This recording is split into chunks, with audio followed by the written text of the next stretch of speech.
સુરત શહેરે પોલીસને લાંબા સમયથી કોર્ટમાં હાજર ન રહેનારા વોરંટી આરોપીઓ સામે મોટી સફળતા મળી છે। સલાબતપુરા પોલીસે 33 વર્ષથી ફરાર અને કોર્ટ સમક્ષ હાજર ન થયેલા 3 આરોપીઓને ઝડપી પાડી કાયદાના સકંજામાં લીધા છે। સુરત શહેર પોલીસ દ્વારા કોર્ટના વોરંટના કામે ફરાર આરોપીઓને ઝડપી પાડવા માટે ખાસ અભિયાન ચલાવવામાં આવી રહ્યું છે।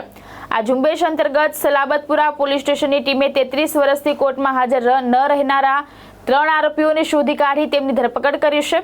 પોલીસને માહિતી મળી કે વર્ષોથી ફરાર રહેલો એક આરોપી અમદાવાદના ચાંદખેડા વિસ્તારમાં રહે છે। બાતમીના આધારે પોલીસ ટીમ અમદાવાદ પહોંચી હતી અને 60 વર્ષીય તામાજી તરસનજી ઠાકોરની ધરપકડ કરી હતી। આરોપી મૂળ પાટણ જિલ્લાના હારીજ વિસ્તારનો રહેવાસી હોવાનું સામે આવ્યું છે। આ ઉપરાંત સલાબતપુરા પોલીસની અન્ય ટીમે સુરત શહેરમાંથી વધુ 2 વોરંટી આરોપીઓને ઝડપી પાડ્યા હતા। આરોપીઓમાં જયંતિભાઈ ઈશ્વરભાઈ પટેલ અને દિનેશભાઈ ઈશ્વરભાઈ પટેલનો સમાવેશ થાય છે। બંને આરોપીઓ મૂળ મહેસાણા જિલ્લાના દેવીનાપુરા ગામના રહેવાસી હોવાનું જાણવા મળ્યું છે। હાલ પોલીસે આરોપીઓને કોર્ટ સમક્ષ રજૂ કરવાની કાર્યવાહી હાથ ધરી છે। સુરત પોલીસ સુરત સિટીમાં અત્યારે વોન્ટેડ આરોપીની ડ્રાઈવ ચાલી રહી છે। 70 મુજબના જે વોરંટ ઇસ્યુ થયા છે એમને પકડવાની પણ એક ડ્રાઈવ પોલીસ કમિશનર શ્રીએ સુરત સિટી શહેરનાઓએ આપેલી છે।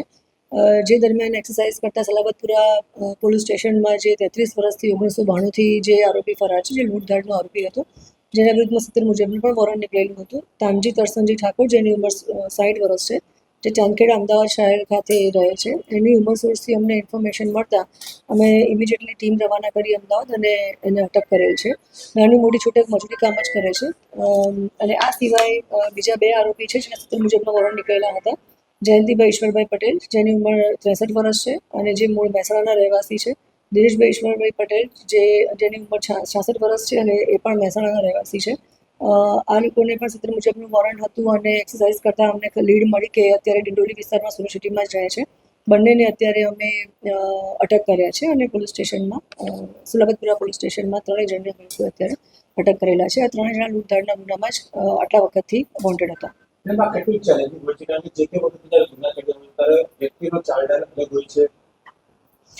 જનરલી આટલા વર્ષ જૂના જેટલા પણ આરોપીઓ છે એમનું ફેસ રેકોગ્નાઇઝેશન કરવું એ પણ એક ચેલેન્જીસ પોલીસ માટે રહે છે।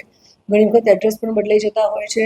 એ લોકોનું પ્રોફેશનલ પણ એ લોકો કામ ધંધો પણ બદલી નાખતા હોય છે, શહેર બદલી નાખતા હોય છે। એ લોકોના જે રિલેટિવ્સ પણ ઘણી વખત પોલીસ સપોર્ટ નથી કરતા, કારણ કે આટલા વર્ષોથી એ લોકો બહાર ફરતા જ હોય છે અને વોન્ટેડમાં હોય છે। તો અમારા માટે પોલીસ માટે મોટી ચેલેન્જ છે કે આટલા વર્ષો પછી પણ અમે આરોપીને આ રીતે એક્સરસાઇઝ કરી અને મહેનત કરી અને કલાકો આપી અને એના વિશેની એક લીડ મળે છે અને પોલીસની ટીમ મોકલી અને એને અટક કરીએ છીએ। પરંતુ મહેનત કરી તો મહેનતમાં અમને આ ફળદાયી પરિણામ મળ્યું છે।